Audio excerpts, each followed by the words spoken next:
ഇപ്രാവശ്യം അതിവിടെ ഈ സ്റ്റേജിൽ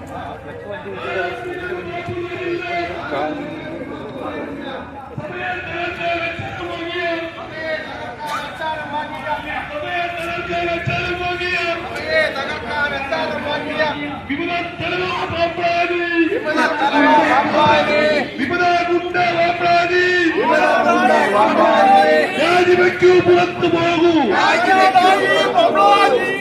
മാർപ്പാപ്പായെ അനുസരിക്കാത്ത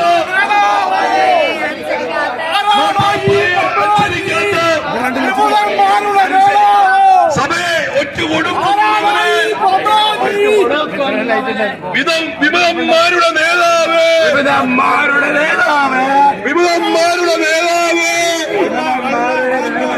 പുറത്തു പോകൂ, രാജിവെക്കൂ, പുറത്തു പോകൂ, രാജിവെക്കൂ.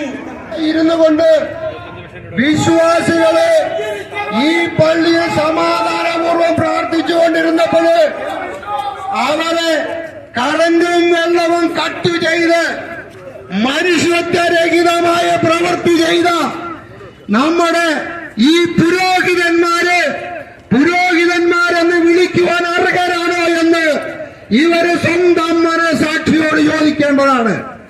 ഈ പള്ളിയില് വാടക ഇനത്തിൽ കിട്ടുന്ന ലക്ഷക്കണക്കിന് രൂപ, കാല് വാടകയ്ക്ക് കൊടുത്ത് കിട്ടുന്ന ലക്ഷക്കണക്കിന് രൂപ, ഏതാണ്ട് ഒരു മാസം 1.5 കോടിയോളം രൂപ മിസ്അപ്രോപ്രിയേറ്റ് ചെയ്തുകൊണ്ട് നമ്മുടെ പിതാമഹന്മാരെ വിയർപ്പൊഴുക്കിപ്പെടുന്ന ഈ പള്ളിയും അനുബന്ധ സ്ഥാപനങ്ങളും വ്യഭിചാരം ചെയ്തുകൊണ്ട് വിശ്വാസ സമൂഹത്തെ കൊഞ്ഞരം കുത്തി കാണിക്കുന്ന ഈ പുരോഹിതന്മാർക്കെതിരെ വിശ്വാസ സമൂഹത്തിന്റെ സമരത്തിന്റെ തീച്ചൂളയുടെ ശക്തി ഒന്നിന് പുറകെ ഒന്നായി വർദ്ധിച്ചു വരുമെന്ന് നിങ്ങൾ ഓർക്കണം. പ്രിയപ്പെട്ട മങ്ങാട, നിങ്ങളെ പള്ളിവേടയ്ക്കുള്ളിൽ ഒട്ടും സുരക്ഷിതരല്ല എന്ന് നിങ്ങൾ മനസ്സിലാക്കുക. ഞങ്ങളുടെ ഔദാര്യത്തിൽ,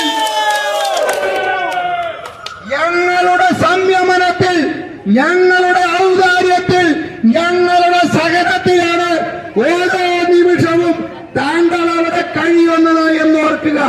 ഞങ്ങളെ പ്രകോപിപ്പിച്ചാൽ ഞങ്ങളുടെ വിശ്വാസികളുടെ വെളിച്ചം കട്ട് ചെയ്ത്, കറണ്ട് കട്ട് ചെയ്ത്, വെള്ളം കട്ട് ചെയ്ത്, എല്ലാ സുഖലോലുപതയിലും അവിടെ എന്നേക്കുമായി വാഴാമെന്ന് നിങ്ങൾ ധരിച്ചിട്ടുണ്ടെങ്കിൽ ഒരു ദിവസം കോട്ടകൊത്തളങ്ങൾ പൊളിച്ചെറിഞ്ഞ് ഞങ്ങൾ അന്ന് മുന്നോട്ട് വരും.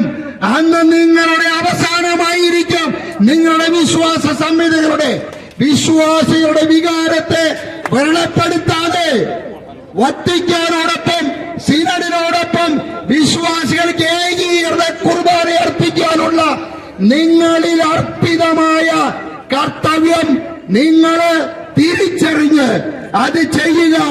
ഈ ബസലിക്ക പള്ളിയില് സമാധാന അന്തരീക്ഷം കൈവരിക്കുക.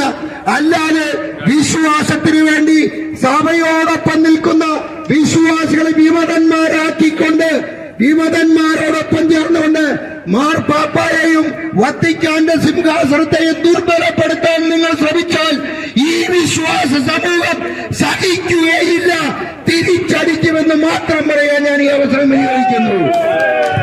മങ്ങാട മങ്ങാട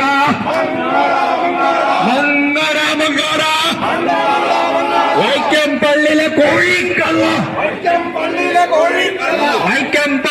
കോഴിക്കള്ള. പ്രാർത്ഥിക്കുമ്പോഴും ഞങ്ങൾ അവിടെ ഇരിക്കുമ്പോഴും ഞങ്ങളുടെ മനസ്സിൽ ഒറ്റ ചിന്തയേ ഉള്ളൂ, ഒരു കാര്യം മാത്രമേ ഞങ്ങൾ പരസ്പരം പറയാനുള്ളൂ. ഒന്നും പറ്റിയില്ലെങ്കിൽ നമ്മൾക്കും അവനോടൊപ്പം പോയി മരിക്കാം. ഇത്രയും കാര്യങ്ങൾ പാമ്പളാനി പിതാവിനെ ഓർമ്മിപ്പിച്ചുകൊണ്ട് ഞാൻ എന്റെ വാക്കുകൾ നിർത്തുന്നു. നന്ദി, നമസ്കാരം.